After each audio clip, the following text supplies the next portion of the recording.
Okay. Hello, everybody. My name is Brian Van Hook, and I'm Regional Director of the Small Business Development Center at FIU's College of Business. We're going to go ahead and get started because we know you guys are ready to learn more about SBIR, STTR. We're also excited to have our additional panelists joining us. So I'm going to give a minute for you guys to get in and also for our panelists to kind of move up to the panel.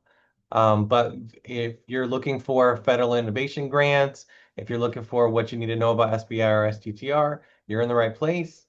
Um, so I see Solomon's there. I see Lewis. We got Lewis. So yeah.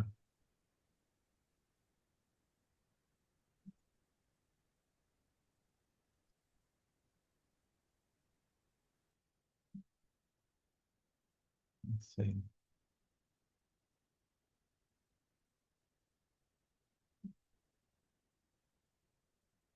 Okay. Yeah, we're just having our panelists join.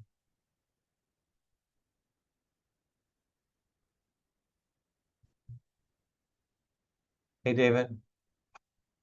So I see Ricardo. I see David. I see Lewis.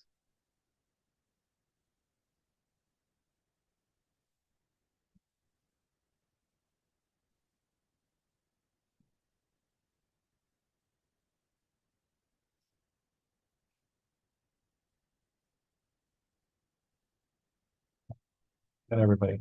Okay, guys. So we did like our IT check. We've got going. So I see David. I see Solomon. I just want to welcome you guys again to this webinar that's focused on federal innovation grants. What you need to know about SBIR TTR. This is a joint webinar under Florida's SBDC at FIU and the Rapid Innovation Accelerator Miami. You'll get to learn more about both programs. Would encourage you guys to check the chat. Let us know who you are. Let us know about your business. And then also put any questions there. We'll be sure to have the questions answered as we kind of get towards the end of the presentation. Let me get into the slides. First, here's our contact information for SBDC at FIU. We have our website, our phone number, email address, and then also check us out on YouTube. Check us out on Instagram, Facebook. The good thing about our YouTube page is we post a lot of webinars like this on our YouTube page, so you can watch them in your pajamas with a nice cup of coffee.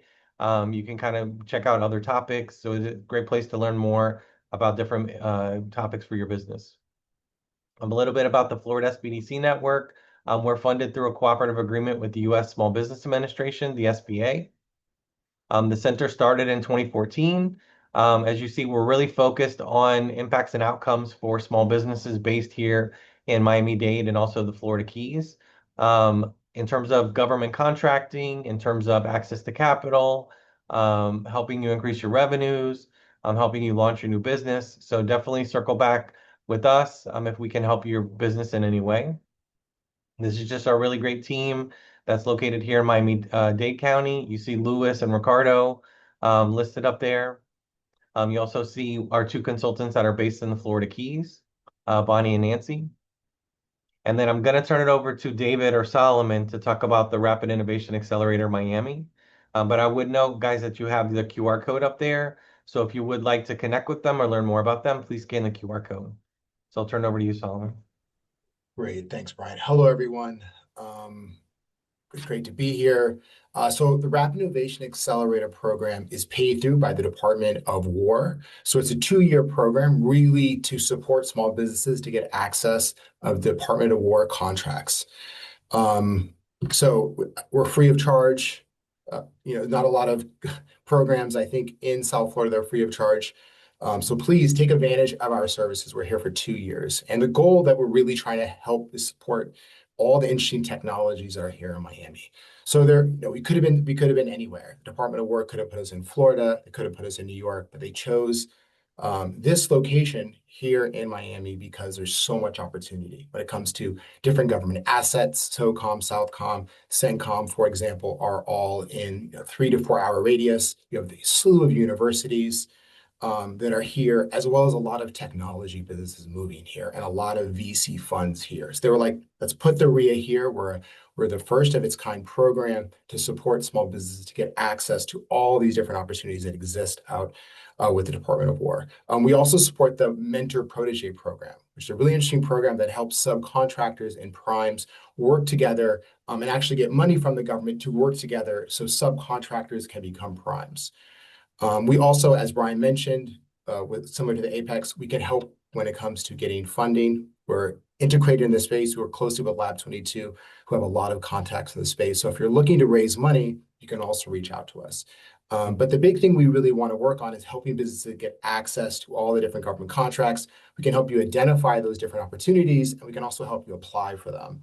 And if you, for whatever reason, don't get it, we can also work with you on the feedback. So the next time you do apply, you have a better shot. That is really about the program. David Knopf was also here, my colleague. So as you can see, we have the QR code. Reach out if you have any questions, want to learn more about it. We're happy to meet with you, do an intake call, and see where, if any, are a good fit for the different opportunities that we can help you with. Thanks so much. Thanks, Brian. Yeah, and I would just say they've been a great partner for us, and definitely reach out to them on Mentor Protege, reach out to them on the topic we're talking about today, SBIR, STTR. And it's basically like bringing the Department of Defense, Department of War to South Florida. So definitely like take advantage of that resource. And then I did include you guys' bios as well, your background. Anything on your bios? You guys are good? Want to highlight? I have nothing to add on those, just Oh, formalities. Thank you, okay. though. And thanks to David, thanks to Solomon. Just a little bit of etiquette. Please silence your cell phones. Be open to new ideas and thinking. Also, encourage you guys subscribe, follow, and share us. We definitely want to get you guys the best information we can in terms of starting and growing your business. Also, subscribe to our newsletter. We have our QR code up there. We can get you additional information. We send up dated events, programs, if there's grant opportunities, funding opportunities, those type of things. Also, you can follow us on social media. I know Alexis is putting a lot of these things in the chat for you guys to take a look at. So definitely shout out to Alexis for helping and monitoring the chat. In terms of the learning objectives today, we want to be really like laser focused. So number one, we want to review the SBIR STTR programs. We want to discuss applications and common factors that you need to consider. And we also want to identify key resources and programs of interest. I would mention under SBDC and Apex, we also have Ricardo Weiss and we also have Luis Batista from our team here. Ricardo Weiss is under the SBDC program and Luis Batista is under the Florida Apex Accelerator program. So I don't know, Luis or Ricardo, I kind of buried the lead. Do you guys want to say anything or introduce yourselves before I jump into the content? I think we should go by beauty first. So go ahead, Ricardo. That means after Brian then. I'll take it. So all of you, welcome to this program. I think it contains a lot of valuable information that you'll be able to learn from.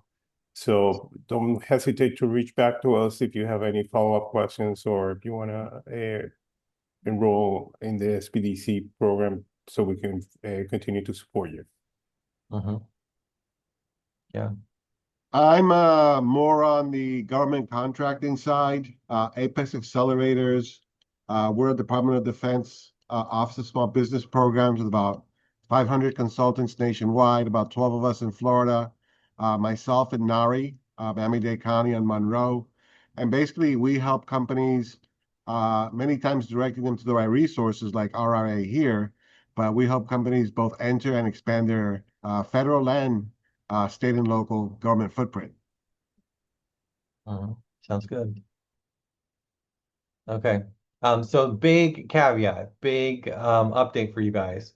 In terms of SBIR, STTR, it gets authorized by Congress. Basically, gets authorized by Congress. It's funded out of the R&D budgets for the respective agencies. In terms of the program, the congressional authorization did lapse as of October 1st, 2025, when the new federal fiscal year started. It's not the first time that there's been a lapse in the reauthorization.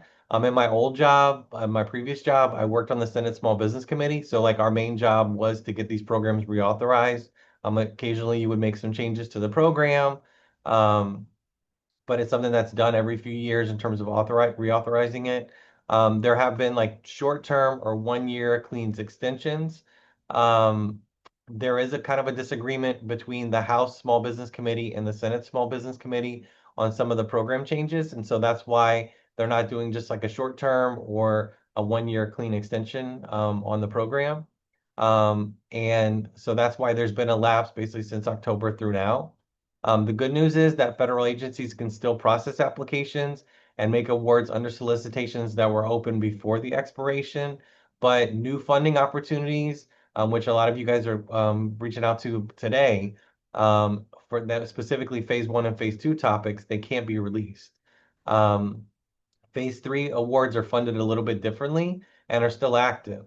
And so any successful phase 1 or phase 2 awardees should review those phase 3 opportunities. But Ricardo, Lewis, Ria, any additional information to add here?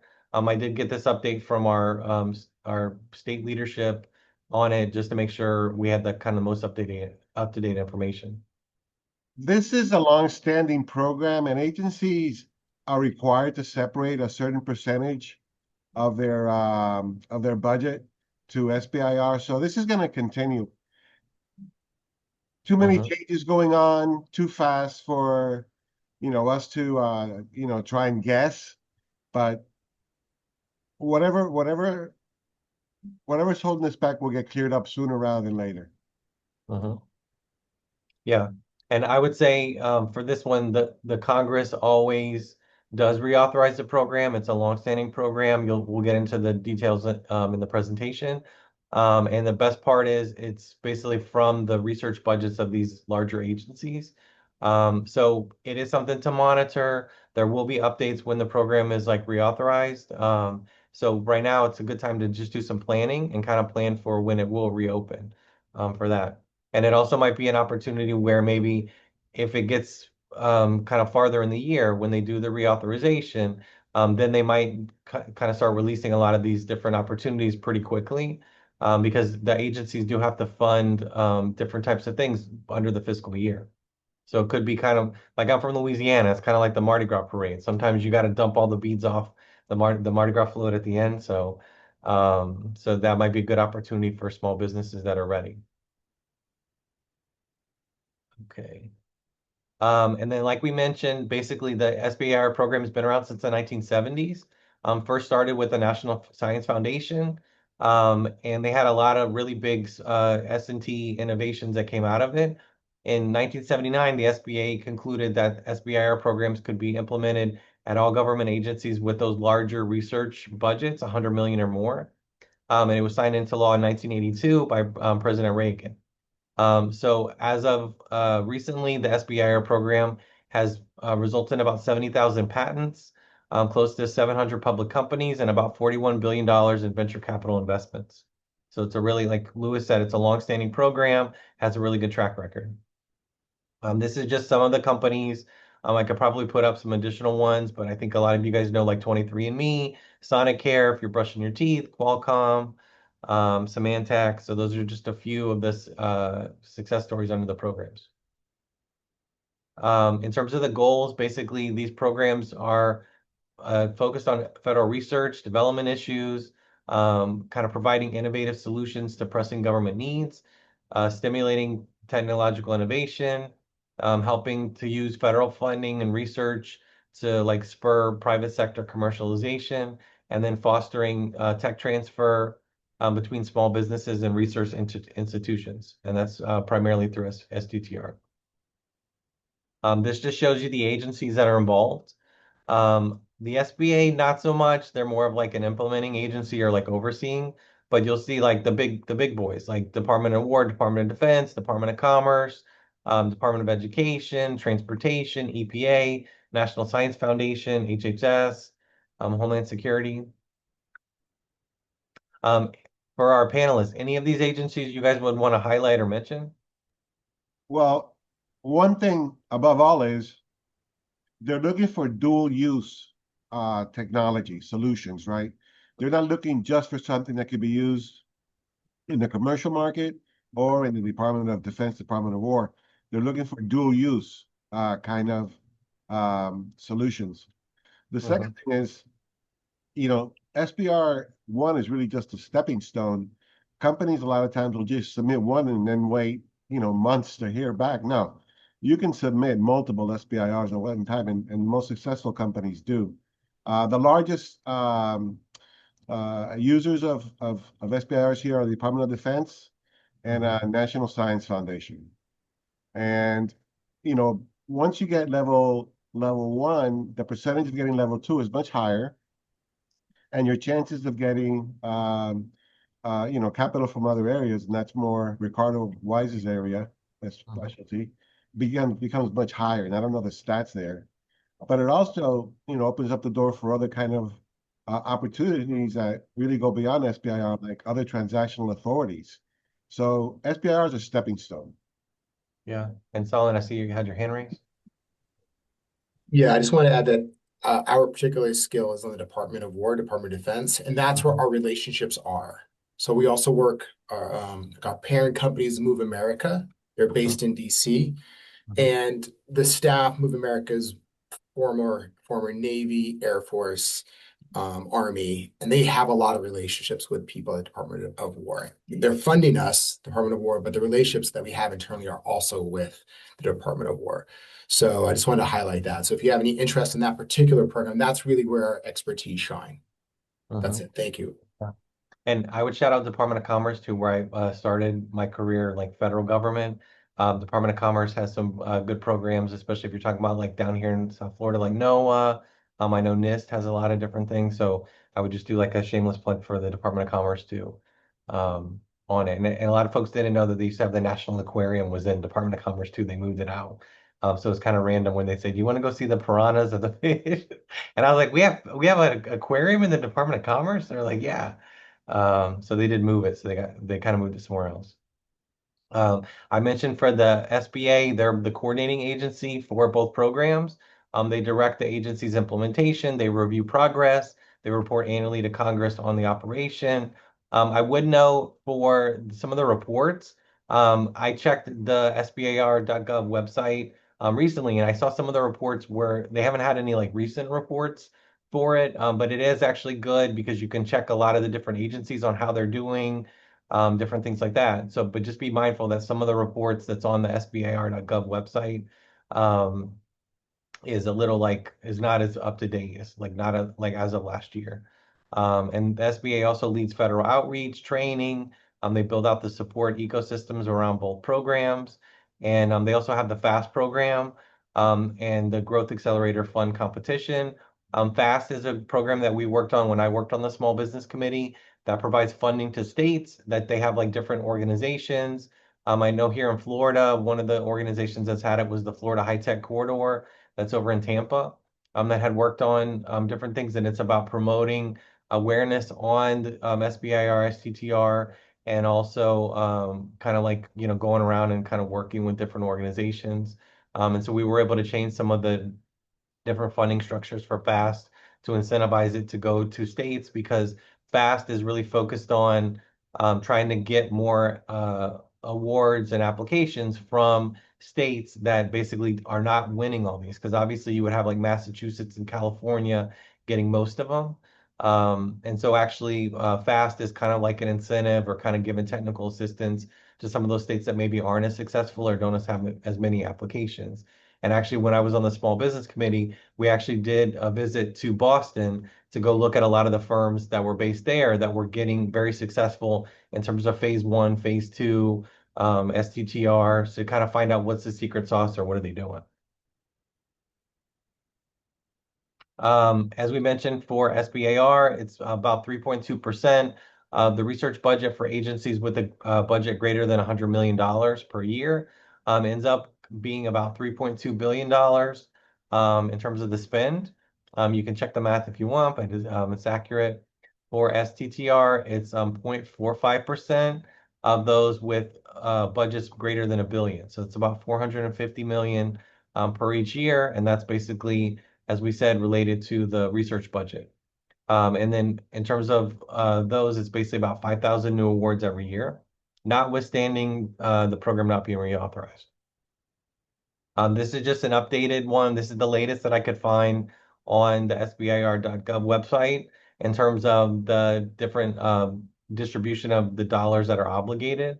So it shows basically, as you would think, DoD, HHS are the big ones, obviously Department of Energy, NSF, and then it kind of goes down in terms of like NASA, in terms of USDA.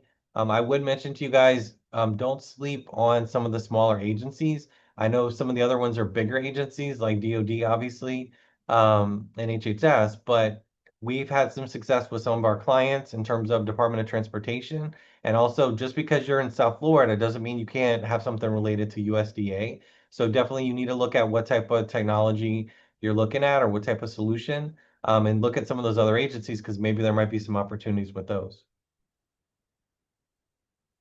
And then this just shows like in terms of STTR, as you see, it's fewer agencies because it is based on kind of the big dogs, the ones that have higher research budgets. So obviously DoD, HHS, Department of Energy, NSF, and NASA as well.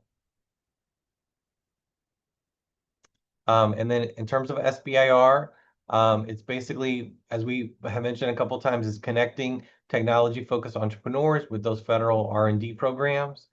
Small businesses can leverage these programs through either grants or contracts to develop innovative technology solutions with commercial viability. And that's very important that we included that caveat because some agencies are they basically work through grants and some other ones work through contracts. Ricardo or Lewis, did you guys want to mention that in terms of the grants or contracts? Okay. Nothing to add to that, not really.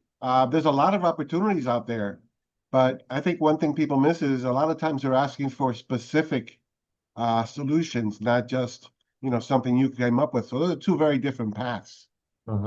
Yeah. But I think we do have some information later in the slides too about grants versus contracts. And then as Ricardo will keep me honest, basically funding is non-dilutive and you retain full rights to any IP that's developed under the program. STTR, Small Business Technology Transfer, it was founded in 1992 to fund cooperative R&D projects between small businesses and nonprofit research institutions.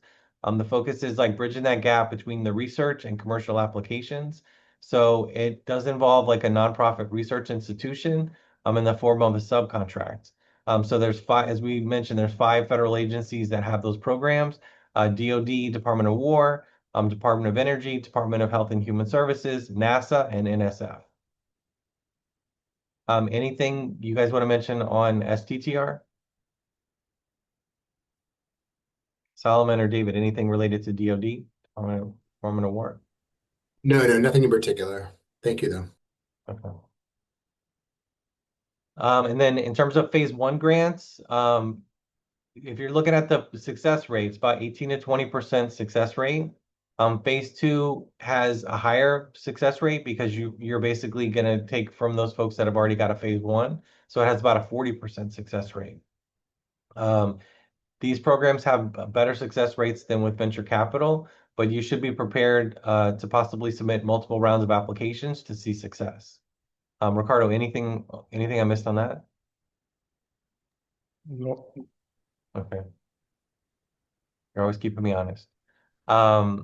And then under the important considerations, the focus of SBIR is not on purchasing or commercializing equipment or services that have already been developed. So if you have something you've already like developed, you've already like put out, basically you would want to go the federal contracting route. Additionally, the focus is not on very low risk technology that just needs capital. There is a big focus, it's in the names, is innovation. And also these funds can't be used for commercialization, but as Ricardo would know, a number of agencies have begun commercialization assistance programs. These caps may be available for phase 1 or phase 2 awardees for services from independent consultants that are contracted by the agencies. And Ricardo, anything on that? No, I just want to come back to the focus on innovation. Just because you have an interesting technology doesn't mean that it qualifies as innovative from the SBIR or the different agencies' point of view. So it's really the focus is in new in technologies that do not exist. So it's not an aggregation or an adaptation of technology. It has to be really innovative for it to be qualified. Okay, no, thanks. And then the question gets back to eligibility. Basically for both programs, at the time of phase 1 and phase 2 awards, applicants must be organized for profit, no more than 500 employees, including their affiliates, and then US owned and operated. And I would really stress for a lot of the federal programs, that's actually like been a bigger focus in the last year or two, is focusing on kind of like US ownership, US operations. So they're definitely something you want to like be aware of. And then for STTR, the partnering research institution must also meet the certain criteria, which includes be located in the US, be a nonprofit college or university, or be a domestic nonprofit research organization, be federally funded R&D center. So pretty much you have to kind of have meet one of those three definitions. And then again, just to reiterate, the 5 federal agencies with STTR programs, Department of War, Department of Defense, Department of Energy, Health and Human Services, NASA, and the National Science Foundation. And then this just shows you the 3-phase process from phase 1, phase 2 to phase 3. You'll see basically the phase 1 is more like the concept development between 6 months to a year. Phase 2 is on the prototype development, which is usually about 24 months. And then commercialization, that's when you're basically going to commercialize the technology that you have. And then we did know previously that some agencies may provide matching funds to private investment. Ricardo, anything on that phase 3 on the commercialization side? Yeah, like you said, some agencies, especially the DoD, provides matching funding through different programs like AFWorks that are designed to match private investment for the development of products that were prototyped in phase 2. Yeah. And then just drilling down a little bit in terms of the different phases. Basically, phase 1, demonstrate that technical merit, the feasibility, commercial potential of the product or service. Phase 2 is more on the technology development side. You're continuing to do that R&D with it based on the results from phase 1, but you're also highlighting the technical merit, potential commercial applications, because it's basically taking it out of the lab. It's basically taking something that's in an idea phase in a lab and kind of getting it out on the commercial side. And then phase 3, strict commercialization for a procurement agency. Like we mentioned, if it's a contract, this might involve selling the product or service to the agency as a customer. For a granting agency, agencies that provide grants, this is usually involves selling to private sector customers, but can also include selling to the promoting agency. So those are kind of like the 3-phase process. And David, you had your hand up.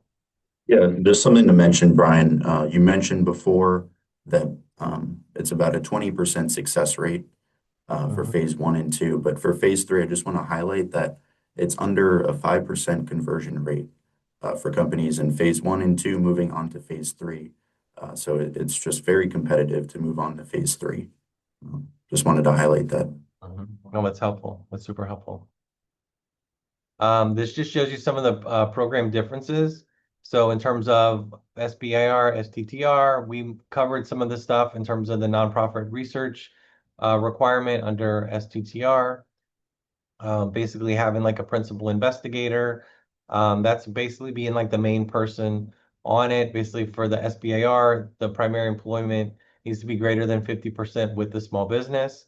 For STTR, the PI may be employed by either the research institution or the small business, but you definitely need to check the solicitation, like with anything with the federal government, whether it's a grant, whether it's a contract, read the specific rules on it. They also do have some requirements around subcontracting, where basically you can subcontract up to 33% for phase 1, You can do 50% up to phase 2. And then they have some minimums on the STTR side, in terms of 40% small business and 30% on the research institution side. We talked previously about the program size, where SBIR is a bigger. I don't want to say a little bigger, it's bigger, 3.2 billion, where STTR is more about 450 million. Still nothing to sneeze at, but just be aware in terms of those different pots of funding.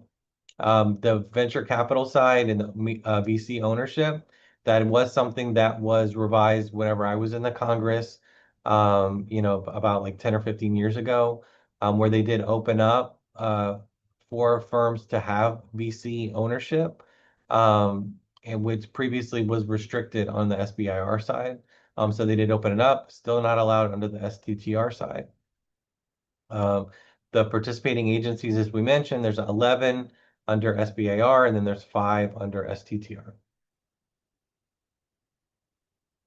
In terms of, we talked about contracts versus grants.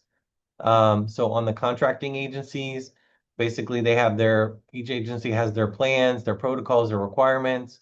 They have like a procurement mechanism, invoice when you're making progress, and then it is a binding agreement between the buyer and the seller for goods and services. So on that contracting side, that's DoD, DHS, NASA, EPA, Department of Transportation, and Department of Education.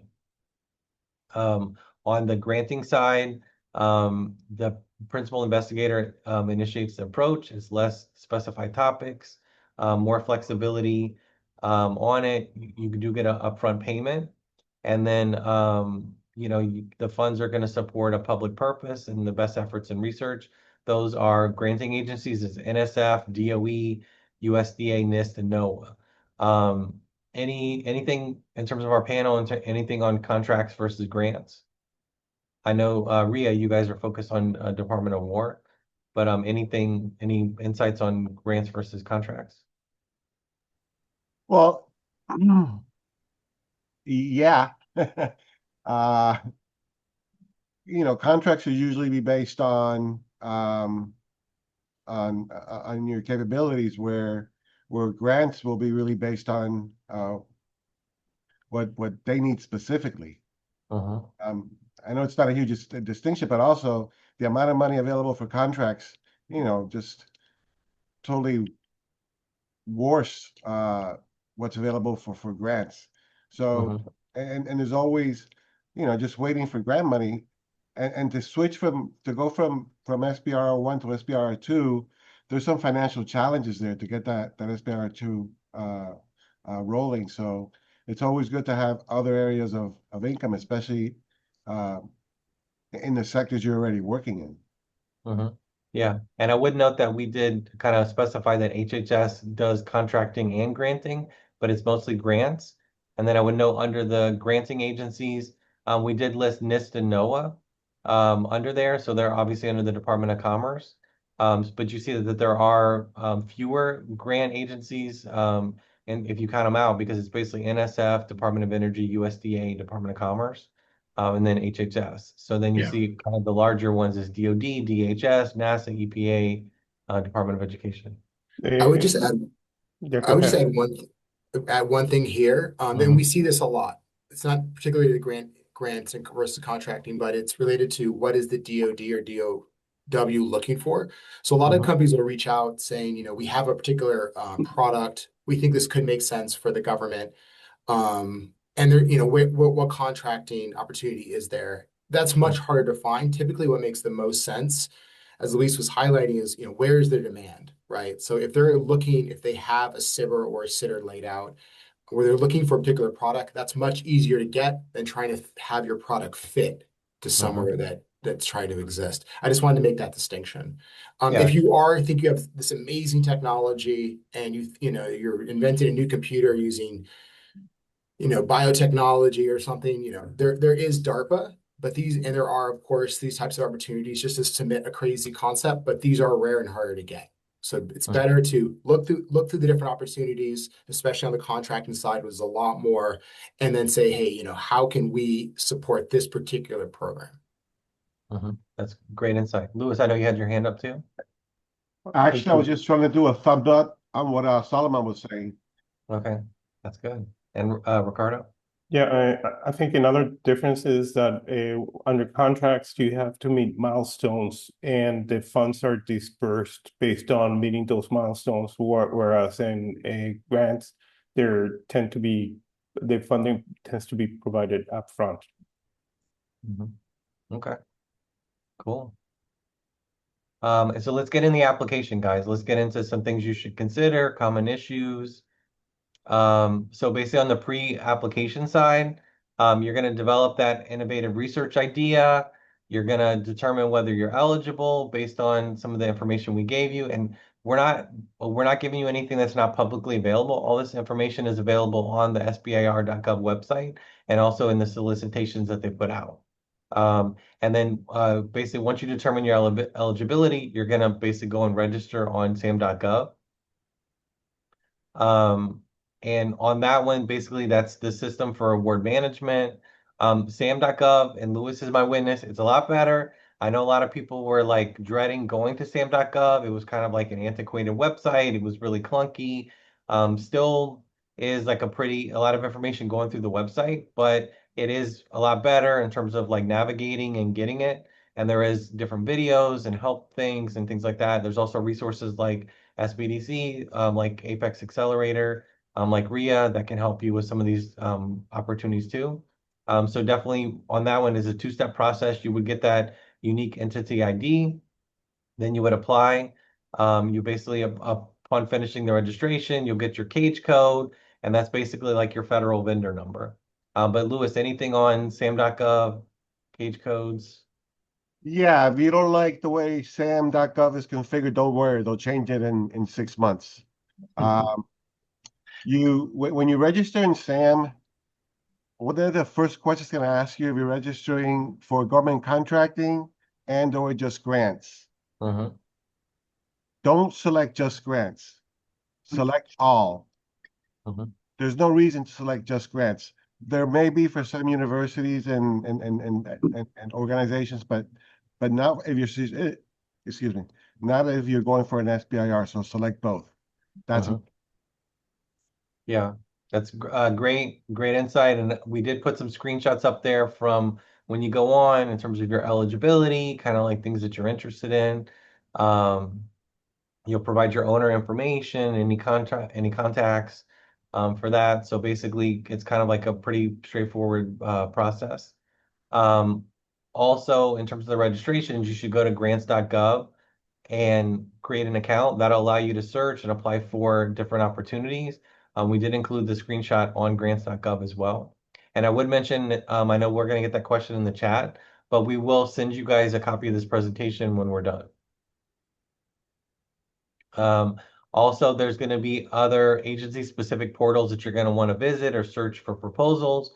So I did include the DoD Innovation Portal, also the National Institute of Health Seed Portal up there. Those are some ones that are like kind of under the different agencies, and they do have information on their different programs and resources and walkthroughs and things like that. Any from the panel, anything on the specific portals or websites from the different agencies? Pretty much. Okay, let's check. Can just a general comment, watch out for scammers. A lot of people that know that you're trying to apply for registrations or SAM will approach you to do the registrations on your behalf. Mhm. Yeah, like Solomon mentioned, groups like Apex, like RIA, like SBDC, we don't charge for the service. So there are like no charge services. There's also help desk, there's walkthroughs, there's videos, there's different things you can do that don't cost anything. So definitely be aware of that, both on the SBIR, STTR side, but also on the government contracting side too. Um, in terms of the researching tips, you want to identify the agency and the topic that's most relevant. It's all government information, guys. You can review past awardees, posted topics of interest, eligibility requirements. There's a lot of information that's available on the different websites, like reverse pitch videos, agency one-pagers, pitch decks, breakdown by geography, by industry, by program trends. I would mention in terms of that, uh, a lot of times for the different agencies, you're definitely going to need to look at like what is a problem you're solving, like what's your solution, and that is going to kind of dictate in terms of what agencies you're looking at. A good example is Ricardo Weiss, one of his clients that's been successful with Department of Transportation. They had extensive experience in the aviation industry, really great management team, a lot of great experience, had a really innovative technology. I think Ricardo always says it was one of the best clients I assigned to him, so I take credit for that. But they came in and basically were a referral from the SBA, and we're talking about how they had like this interest and they were trying to narrow it down. And definitely after we were meeting with them, it was kind of narrowing down to Department of Transportation in terms of what they were looking for. So you definitely want to kind of like do your research and look at what is your solution and then kind of what problems it's solving and kind of narrowed down by the agency. But you can definitely look at some of those other things in terms of the awards, in terms of breakdowns and things like that. Also, I mentioned again, look at the SBIR.gov website. They have some good dashboards, reports, scorecards. You can see the awards by state. So you can see, different ones like which states get more awards. Like I mentioned, Massachusetts, obviously, California. Florida does pretty good in our respect. And then you can see basically awards by agency as well. One of the things, it is a good time right now, like turn a challenge into an opportunity, guys, is right now they're not accepting any applications because of that reauthorization lapsing.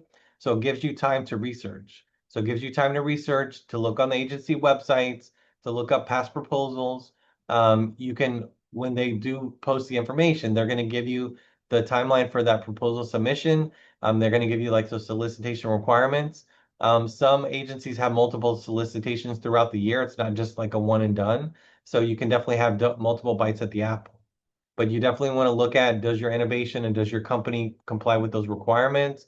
Do you meet the organizational, the personnel, the resource requirements to execute? Because they are going to look at that. This is federal grants, this is federal contracts that they're going to be giving. So they want to make sure that you're going to be able to deliver on the proposal that you're submitting. As I mentioned, for our client that we work with in that example, basically had a really strong executive team, a lot of years of experience, great management experience, had a very innovative technology. So for me, it was, they still had to put the work in and submit the proposal, but they had a lot of it already put together. And then you definitely want to incorporate like what is the product development, what is the commercialization plan for this proposal. It's not just like give me money and let me develop this. They want to see that it's going to solve the solution for the agency, be innovative, and also have the opportunity for commercialization. Um, in terms of the different proposal tips, they do have regular webinars, information sessions, opportunities to hear from those program managers. So that's a good guide to hear about like solicitations or RFPs. You want to understand your audience. You want to know the reviewers are going to be convinced that your team is going to be credible, that you're going to give an innovative technology. Can't stress it enough. Like I know I'm channeling Lewis on the government contracting side too, but read the solicitation, like review it, know it backwards and forwards. What are the review criteria? What's the scoring? Um, how can your application maximize your points and scoring? And don't forget that you can resubmit to many agencies. So there's an opportunity that maybe you get some reviewer concerns and you can improve your score. But from the panel, I see you, Lewis, your hands up. Um, anything you guys want to mention on that? Yeah, 2 seconds ago before I lost it again. No, using AI. AI is great. It can help you, especially with the research, but don't copy and paste, these AI notes. Use your PI, use your own words. You're probably seeing it now all yourselves where, even emails are like half AI generated. Mhm. They don't need that. And in these SBIR, especially for phase one, they have strict limitations on how many pages you can see. If they ask for 3 and you send 4, they will disqualify you if they need to disqualify you. So Mhm. make sure you're only sending the information they're asking for. That's important. Yeah. And I I would know just for, add, oh, go ahead. I would just add one other tip that we've heard, which is, and this kind of relates to the ChatGPT. It's not so much about your writing being perfect. It's really more about, are you answering the questions that they're asking? That's the important part. They want some writing is so polished that it's concerning for them. They're like, oh, this person spent money on just having a professional write their document, or they use ChatGPT, but the technical aspects aren't quite there, aren't fleshed out, such as, what is your plan for commercialization? And this is something that, of course, ChatGPT can give you ideas, but it can't be the one that's really going to give you anything interesting and innovative. So be careful of using these tools. Be careful of getting a professional writer. Just really focus on answering the questions in a correct and technical way. And as Luis mentioned, there are strict guidelines, so make sure you stick to them. And if you're skipping questions, or you don't feel like if a question isn't answered adequately, you're going to lose. So just make sure you're really looking at those things. But that's your focus. And it's a good point too, because I think a lot of times you can use ChatGPT in terms of getting like the structure or the outline, and then kind of fill it in based on your expertise. The most important thing is, I know not everybody's a writer, not everybody applies for solicitations or RFPs a lot. If you are gonna get somebody you're gonna pay to help you write the application, you definitely want to look for an organization or an individual that has success with previous awards, that has secured awards. Also, you want somebody that has that technical expertise, because that really is where you're going to set your proposal apart from other ones, is in terms of like the technical expertise of the proposal. Really understanding the industry, understanding the technology, those type of things. So you don't want just somebody that's going to do like a cookie cutter, and then it's going to stand out. Like I know Ricardo Weiss can talk about on the venture capital side in terms of some of these things. They review tens of hundreds of thousands of proposals. So definitely it's going to stand out if you use ChatGPT, or if you're kind of writing something and don't really have like all the technical expertise. And then one thing to look at, this is something you can find out from the solicitations and also some of those websites, is do they review the proposal internally? Do they use peer review, external reviewers? Internal review agencies, for example, are like Department of War, Department of Defense, and DHS. National Institute of Health and NSF have traditionally used external review panels. Also, you want to think about, how does your proposal address this data topic area? Remember that you're trying to provide that innovative solution to an agency problem or need. As I mentioned with you guys with the example from our client with the Department of Transportation, you definitely want to focus on the principal investigator and the team and the expertise and the skills. And then also, what is the potential to commercialize? And Ricardo, I see you had your hand up. Yeah, two comments. Some of the agencies allow you to present an abstract or pitch before you submit the full proposal, to see if the idea or concept is of interest to that specific agency. So it's a formatted document in the 2-pager that needs to address the 4 areas that they have questions about. Whenever you prepare a pitch, or you prepare the final submission, a lot of them sound like a marketing flyer, and it's not about marketing your idea. It's about submitting a document that, like Salman said before, really responds to the concerns that agency may have. Yeah. And Ricardo, do you want to talk about the PI aspect too? I know Lewis had his hand up as well. Do you want to talk about the PI and how important that is? Yeah, so to have a PI that has credentials, that has published materials on these area of interest, facilitates the process of getting approval, because it provides validation that there is some substance to the concept or idea that is being presented. A lot of people think that they can act as a private as a PI, and it really is helpful to have a professional, someone that has credentials in the field.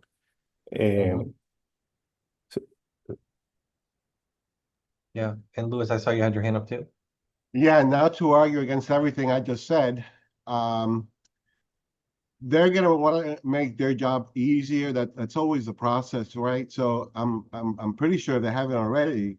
They're using AI at some point to also start, reviewing these applications, right? And you're seeing what's happening in the job market with the resumes. they'll look for a job posting, pick up all the keywords, restructure their cover letter and their CV, and then submit it with all these keywords that the AI will pick up and possibly get a meeting. That worked okay when nobody, knew what that was going on or at the beginning.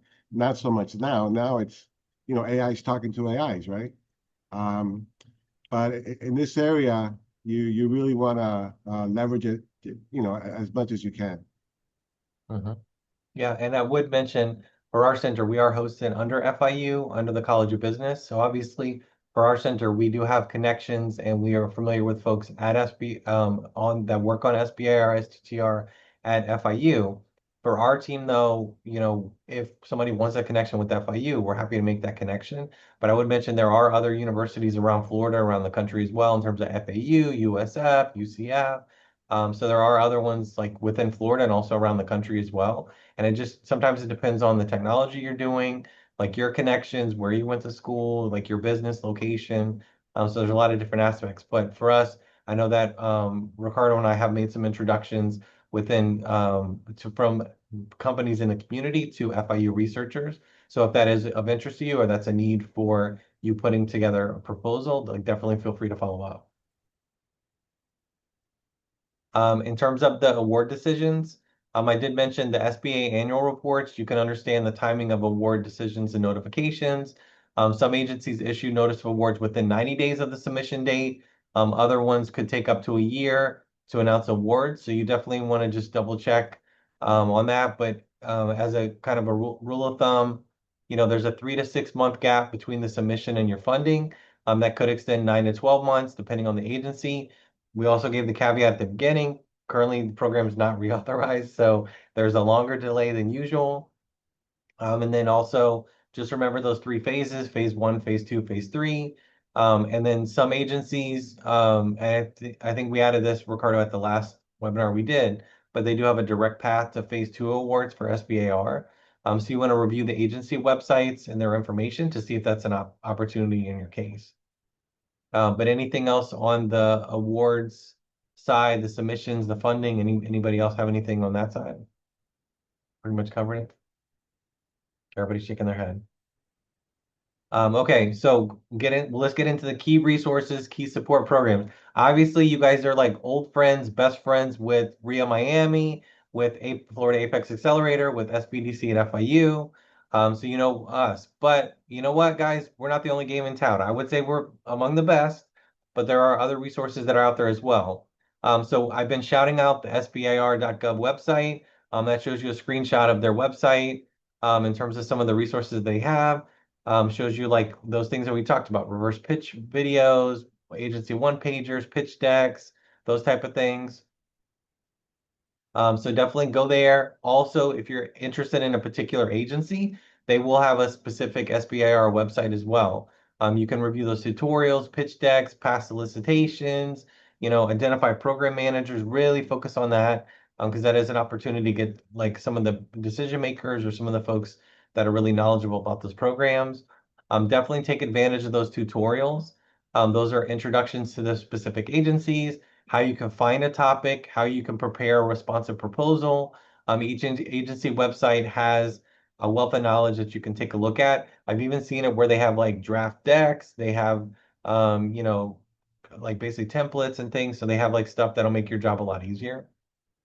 Also, there are federal, state, and local resources that are designed to help you. The SBA has local resource partners. Hi, we're one of them, SBDCs, but there's also SCORE, Women's Business Centers, Veteran Business Outreach Centers. As we noted, DoD has the Apex Accelerator program, also RIA Miami. There's also state-based or those regional programs that are focused on SBIR or STTR. So a key one is FAST, which we talked about. FAST is basically broken down by state to help state and regional programs increase the number of proposals. It's basically like to try to get more awards from underrepresented area, women, socially, economically disadvantaged. The FAST Awards is basically focused on the ecosystem on outreach, technical and business assistance, and financial support. So I did include up there the link to the Florida High Tech Corridor, their information, kind of what they do. They do a lot of webinars. They do events in the community from time to time. So they do have a number of different resources available. Also would mention I-Core. I-Core teams support researchers and scientists to evaluate a technology's commercial opportunity. NSF is like the big dog in terms of I-Core, but they have additional programs that are DoD, Department of Energy, NIH. So you can identify like local NSF programs through the link that we provided up there. And then participating universities also have their own websites. And then I did include just some of those different websites under like the breakdown, like resources, tutorials, solicitations, reports, events, all those type of things. Also included like the FAST website, the DoD website as well, and then the Florida High Tech Corridor website. And then there are some specific groups that are focused on like support around these types of programs. So I did include Defense Works as one. There's some other ones as well on the defense side. Also Small Business Technology Council, the State and Science and Technology Institute. I would mention the Technology Council. They traditionally had a lot of really good resources on these programs. And then I am including some webinars on best practices, videos, tips for successful applications, the prep site from the for Department of Energy. And then before we get into the questions that you guys have, would definitely encourage you guys, please scan the QR code, take our survey, give us feedback. Did we cover everything you want? Was there some questions we didn't answer? Some topics you'd like to hear about? What was the quality of the panel? Do you want to hear more from the panelists and less from me? Basically, definitely give us the feedback on how we can improve the trainings that we're doing. And then also would encourage you to give us like a Google review. We've been seeing a lot more Google reviews in the last couple of months, and so definitely it does help us in terms of like leaving Google review on the service. How was the training? How was the information and the content? And then have our information. But I'm going to go back to the question side. Actually, I'll stop sharing. Stop sharing. So Alexis, if you want to mention the particular questions.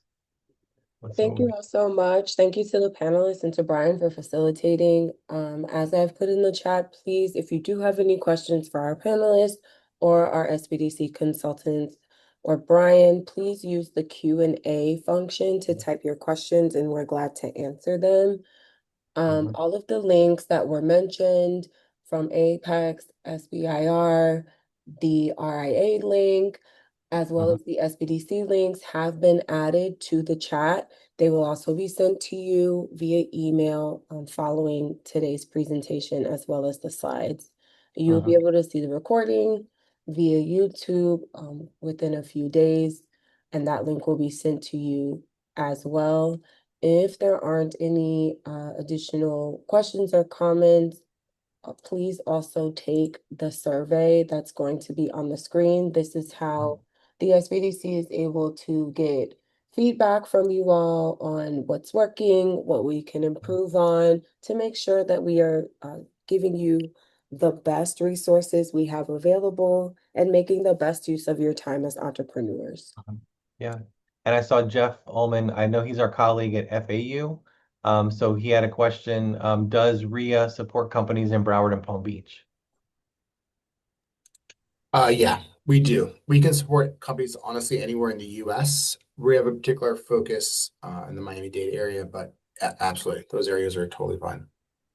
Yeah. And then I know I see Joe said he didn't get the email.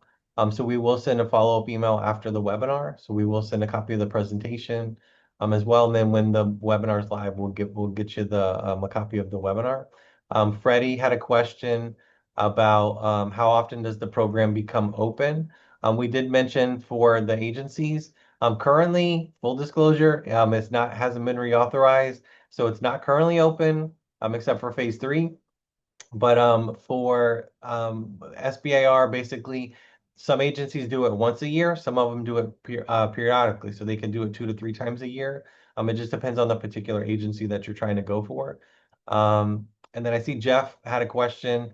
How is RIA funded? So we're funded through the Department of War. That's how we can help support businesses and not take any money. So the more businesses we support, you go back to the Department of War and say, hey, look at the great job we're doing, give us more money, and we continue doing what we're doing. So, but we do not charge. Cool. Any other questions, guys? Come on, guys, give us like one or two more questions before we wrap up. You got some great experts here. I would say it's a rock star panel. For me, it made my job a lot easier. Not a question, but I did, Alex, that sister was kind enough to post a link to a one-page application I created to help you respond to SBIR 1. You know, keep in mind, as far as AI goes, I'm about a 2 on a scale from 1 to 10, so you might find it useful. If you do, you know, let me know. Sounds good. And then Lee, that's great feedback in terms of like enjoy hearing about more case studies and more success stories and failures. So that is some good feedback that we'll incorporate for future trainings. And then Solomon, Alex mentioned he'll just reach out to you directly via email or LinkedIn. So cool. All right, guys. But no, just thank you guys for your time. I want to thank our great panelists that we had. A lot of great information. Definitely take advantage of the program being kind of lapsed and not reauthorized right now, that you can kind of do your research with the program that you know is going to reopen and get going back again. And definitely reach out to the great resources that were on this panel today, because we're definitely here to help you in terms of this program. So just thanks again to our panelists. Thanks again to our attendees, and look forward to seeing you guys in future events. Take care. Thanks, Brian. Thanks, everyone. All right, bye-bye. Thank you all. Mhm.